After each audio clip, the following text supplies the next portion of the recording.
cilat janë 3 prioritetet e këtij mandati të tretë, 3 punë ose 3 projekte të mëdha që i ke hapur në tavolinë dhe thua 1, 2, 3 kanë prioritet për t'i realizuar? Unë dua 3 fshatrat Pallatis, Treboq, Zërmisht t'i furnizoj me ujë të pishëm. Dua që të përfundoj pjesën e rrugës që është e prej Merovës deri në Sallarev dhe të bëj turizmin në Sallarev dhe normalisht Zhelinën ta shpall qytet nesër. Ajo do ishte ndrejme më e madhe ku unë pasi të përfundoj mandatin them ja ku e mora komunën dhe ja si u alash qytetarëve.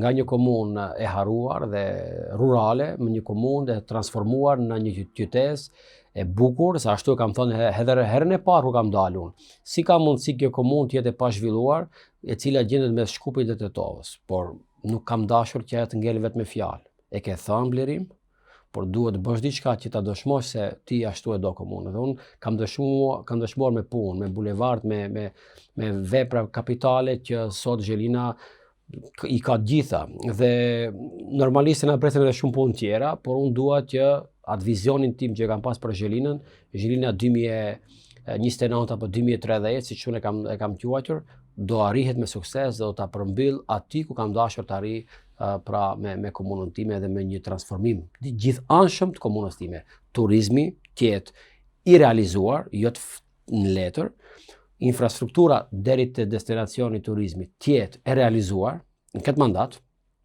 Pallati i Kulturës të jetë i përfunduar me kinema me gjitha, të ketë dikun 3 salla sporti dhe 6 fusha tjera sportive, 3 salla sporti dhe 6 fusha që të jenë të hapura, dhe normalisht çështja e ujësjellësit që do jetë për këta fshatra që përmendëm më herët.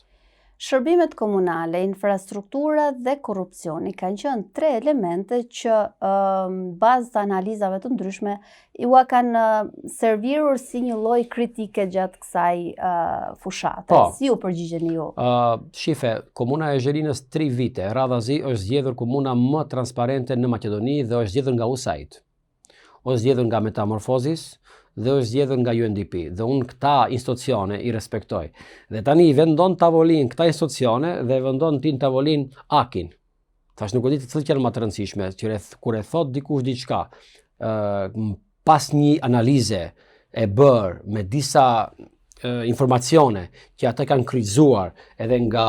Nëse dhe ata mund të ketë bërë analizat e tyre, që kanë ardhur në këtë konkluzion.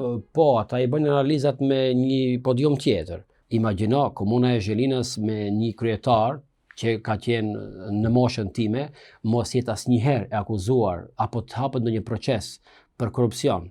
Mendoj se edhe kjo është një sukses jashtë projekteve të realizuara që kemi pasur deri sot. Dhe unë nuk kam pasur ndonjë aferë deri më sot, dhe tani nuk mund të ta lavdëroj veten, po mund ta them çfarë ka ndodhur. Dhe nuk ka pasur ndonjë aferë kundër kryetarit të komunës për ndonjë korrupsion caktuar.